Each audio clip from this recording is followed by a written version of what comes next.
Hey everybody, Timcast here. There's been a big debate about free speech going on for the past month or so, and along with that debate comes the argument about when violence is okay. On January 20th in DC, Richard Spencer got punched in the face, and everyone said, well, he's a Nazi, so that's okay. Milo Yiannopoulos had his event shut down in Berkeley by Antifa black bloc protesters, starting fires and smashing things and beating people. People say Milo Yiannopoulos is a white nationalist, so that's okay, because this is all in self-defense. Richard Spencer has called for genocide. Milo Yiannopoulos is a white nationalist, and he is going to take away the rights and endanger the lives of marginalized voices. So the violence that's being directed at them and the institutions around them is self-defense. Okay, you know why that doesn't work? That argument makes literally no sense?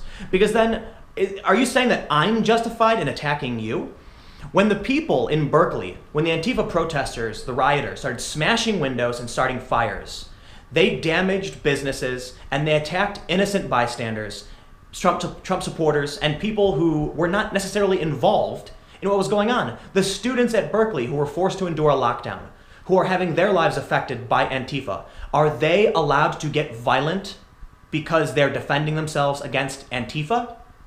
You're saying that because Milo's speech is violence, or that his speech encourages violence, it's okay for these groups to get violent. So is it okay for me to then punch you in the face?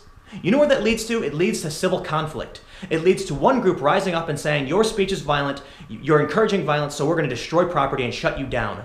Then another group forms and says, Antifa is violent, they're causing damage to my community, and I don't agree with them, so we're going to shut them down. Eventually, everyone's running around in the street, throwing rocks at each other and beating each other. It doesn't solve anything, okay? It's a cycle of violence. It's a cycle of hate. Somebody gets into a fight. So then, let's say you punch me in the face. Well, my brother gets mad, so he punches you in the face. So your brother gets mad and punches my brother in the face. All you're doing is creating this back and forth feud that's never going to stop. Violence doesn't work. And you know what the bigger issue is? We are trying to create a world where we don't need violence. We're trying to create a world where we can be chill, we can be happy, we can say this is how you make things better. And your response is, well, violence is okay in this instance. So what's going to happen? A faction that believes in violence will rise to power, and then they'll say, well, our violence is morally justified. And they'll do the exact same bullshit that the other people were doing.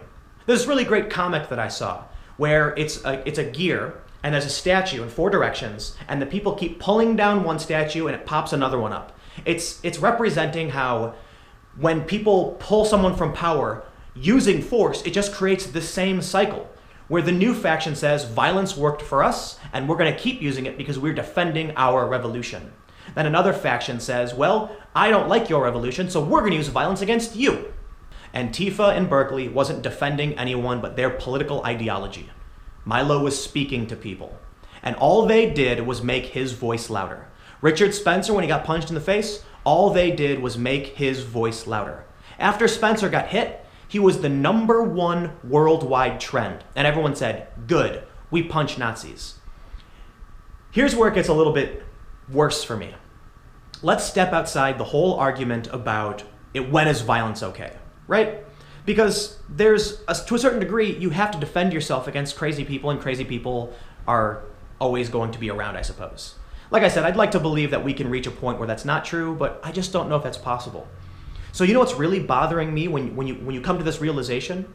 It's that right now, there is a large group of people calling anyone who supports Trump a Nazi, anyone who disagrees with them as a white nationalist, right?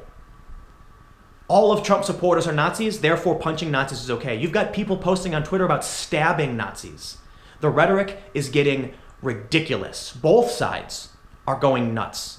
I don't want anything to do with this. This is just absolutely ridiculous. So let me take this moment to announce, I'm going to sort of step back from politics, right?